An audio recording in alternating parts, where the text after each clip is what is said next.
Hi friends, ఈరోజు EMI calculation ఒక loan ఒక కస్టమర్ కానీ బారోయర్ కానీ బ్యాంక్ నుంచి తీసుకుంటే ఒక ఈఎంఐ క్యాలిక్యులేషన్ ఉంటుంది. ఆ ఈఎంఐ అలా షెడ్యూల్గా పే చేసుకుంటూ వస్తే లాస్ట్ మంత్కి జీరో అవుతుంది. కానీ ఇది రిడ్యూసింగ్ బ్యాలెన్స్లో క్యాలిక్యులేట్ చేసుకుంటూ వస్తారు. అంటే ఫర్ ఎగ్జాంపుల్ అవుట్ స్టాండింగ్ ఉంటుంది, ఈఎంఐ కడతాడు, ఆ ఈఎంఐలో ఇంట్రెస్ట్ వరకు తీసేసి మిగిలింది ప్రిన్సిపల్కి అడ్జస్ట్ చేసుకొని అలా తగ్గించుకుంటూ వచ్చి లాస్ట్కి జీరో చేస్తారు. కానీ ఇది బ్యాంక్ బారోవర్ కానీ కస్టమర్ కానీ తీసుకుంటే ఇది మెథడ్. కానీ ఇంటర్నల్ స్టాఫ్ కనుక సేమ్ లోన్ సేమ్ అమౌంట్ తీసుకుంటే వాళ్ళకి క్యాలిక్యులేషన్ ఎలా ఉంటుంది, వాళ్ళకి ఎలా బెనిఫిట్ వస్తుంది అనేది నేను మీకు ఈ వీడియోలో ఎక్స్ప్లెయిన్ చేస్తాను. ఫర్ ఎగ్జాంపుల్ ఒక హౌసింగ్ లోన్ ఉందండి, 50 lakhs హౌసింగ్ లోను, 12% పర్ యానము, 36 monthsకి తీసుకున్నాడు. నేను ఈఎంఐ క్యాలిక్యులేట్ చేశాను, 1,66,72 rupees వచ్చింది. సో ఇప్పుడు నేను బ్యాంక్ కస్టమర్ ఆర్ బారోయర్ తీసుకుంటే ఎలా క్యాలిక్యులేషన్ చూస్తాం. For example first month EMI కట్టాడు, అందులో ఇంట్రెస్ట్ అనేది 50,000 ఉంది, 50,000 ఇంట్రెస్ట్. సో ఈ ఈఎంఐలో ఇంట్రెస్ట్ తీసి ప్రిన్సిపల్కి అడ్జస్ట్ చేసింది ఎంత, 1,16,000. సో నేను దీంట్లోంచి 1,16,000 తీసుకొని అవుట్ స్టాండింగ్ ఎంత చేశాను, 48,83,000. కస్టమర్ కట్టిందేమో 1,66,000, అందులో ఇంట్రెస్ట్ నేను తీసేసుకున్నాను, మిగిలిన 1,16,000 నేను అవుట్ స్టాండింగ్ తగ్గించాను, ప్రిన్సిపల్ అవుట్ స్టాండింగ్. ఇలాగా కస్టమరు ఎవ్రీ మంత్ ఈఎంఐ కట్టుకుంటూ వస్తున్నాడు. నేను ఏం చేస్తున్నాం, ఫస్ట్ ఇంట్రెస్ట్ని తీసుకొని మిగిలిన ప్రిన్సిపల్కి అడ్జస్ట్ చేస్తున్నాము, దాన్ని అవుట్ స్టాండింగ్గా తీసుకొని వస్తూ ఉన్నాం. సో ఈ లోన్ అనేది 50 lakhs, 12%, 36 months. సో మీరు ఇలా చూసుకుంటూ వస్తే 36 monthsలో ఆల్మోస్ట్ ఆల్ ఈ లోన్ అనేది జీరో అయిపోతుంది. So -19 rupees. So plus or minus ఒక 10 rupees అటు ఇటు వస్తూ ఉంటుంది.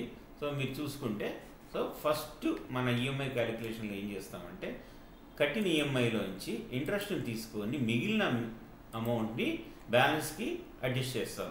సో ఈ ప్రకారము 1,66,072 రూపాయలు ఎవ్రీ మంత్ కడితే 36 నెలలకి ఇది జీరో అయింది. ఇదే లోన్ కనుక బ్యాంక్ స్టాఫ్ ఇంటర్నల్ స్టాఫ్ కనుక తీసుకుంటే 50 lakhs, 12%, 36 months. ఈఎంఐ కూడా నేను సిఎంఐగా తీసుకున్నాను. సో ఫస్ట్ మంత్ ఈఎంఐ కట్టాడు bank staff. Previous normal borrower ఏం చేస్తాము, ఇంట్రెస్ట్ తగ్గిస్తాం. కానీ ఇక్కడ మేము ఇంట్రెస్ట్ తగ్గించాం, మొత్తం ప్రిన్సిపల్ అమౌంట్ని మనము ఈఎంఐకి అడ్జస్ట్ చేసేసి చూడండి, ఇక్కడ 48,83 ఉంది, కానీ ఇక్కడ 48,33 ఉంది అవుట్ స్టాండింగ్. ఎందుకంటే 1,66,000 కూడా నేను మొత్తము అవుట్ స్టాండింగ్ తగ్గించేసాను. మీరు చూసుకుంటే ఇంట్రెస్ట్ ఏమో క్యాలిక్యులేట్ చేసి సపరేట్గా పెట్టుకుంటున్నాను, వచ్చిన అమౌంట్ మొత్తాన్ని ప్రిన్సిపల్కి అడ్జస్ట్ చేసుకుంటూ వెళ్ళిపోతున్నాను. ఇలా అడ్జస్ట్ అయ్యేటప్పటికి 30వ నెలకి ఆల్మోస్ట్ ఆల్ 17,000 అవుట్ స్టాండింగ్ ఉంది ఇంకా. సో ఇప్పుడు ఈ 30 నెలల్లో నేను కట్టాల్సిన ఇంట్రెస్ట్ ఎంత, 7,77,000 రూపాయలు. Principal outstanding 17,000. మొత్తం ఎంత, total interest plus outstanding principal రెండు కలిపితే 7,95,000. నేనేం చేస్తాను, 31వ నెల దీన్ని అవుట్ స్టాండింగ్ని ఈ ఇంట్రెస్ట్ని కలిపేసి మొత్తం 7,95,000 చేస్తాను. సో నెక్స్ట్ మంత్ మళ్ళీ కస్టమర్ స్టాఫ్ ఏం చేస్తాడు, 1,66,000 కడతాడు, అప్పుడు 6,29,000 అవుతుంది. మళ్ళీ ఇంకా నేను ఇంట్రెస్ట్ క్యాలిక్యులేట్ చేయను, ఎందుకంటే ప్రిన్సిపల్ జీరో అయిపోయింది. ఇంక ఇంట్రెస్ట్ నేను రికవరీ చేస్తున్నాను. ఇప్పటివరకు ప్రిన్సిపల్ రికవరీ చేశాను, తర్వాత 40.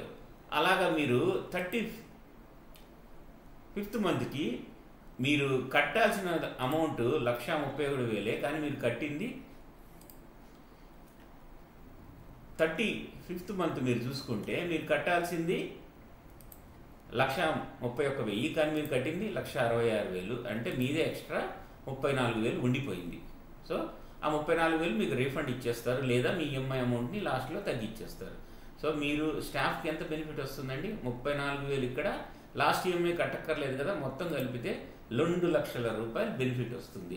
సింపుల్ 36 నెలలకి 50 లక్షలకి 2 లక్షలు బెనిఫిట్ వచ్చింది. ఇది స్టాఫ్ బయట కస్టమర్ స్టాఫ్ తీసుకుంటే. ఇదే కనుక మీరు 10 years, 15 years క్యాలిక్యులేట్ చేస్తే మీకు 5 lakhs, 9 lakhs, 10 lakhs, 20 lakhs కూడా డిఫరెన్స్ వస్తుంది. ఎందుకంటే బ్యాంక్ స్టాఫ్ తీసుకున్న లోన్ ఏంటంటే వచ్చిన ఈఎంఐ మొత్తాన్ని ప్రిన్సిపల్కి అడ్జస్ట్ చేసేస్తారు. అందువల్ల మీ బ్యాలెన్స్ అనేది తగ్గిపోతుంది. ఇంట్రెస్ట్ క్యాలిక్యులేషన్ అనేది సపరేట్గా పెట్టడం వల్ల దాన్ని మొత్తం ప్రిన్సిపల్ అయిన తర్వాత దాన్ని తీసుకొచ్చి అడ్జస్ట్ చేస్తారు. ఈ చిన్న 50 లక్షలకి 3 సంవత్సరాలకి 2 లక్షల డిఫరెన్స్ వచ్చింది.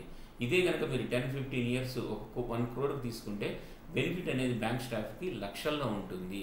అందుకనే నార్మల్గా బ్యాంక్ స్టాఫ్ అన్ని లోన్స్ని అప్లై చేసి యూజ్ చేసుకుంటారు. ఎందుకంటే క్యాలిక్యులేషన్ అనేది వాళ్ళకి బెనిఫిట్ ఉంటుంది. కానీ నార్మల్ కస్టమర్స్ కానీ బారోవర్ కానీ ఈ క్యాలిక్యులేషన్ జరుగుతుంది.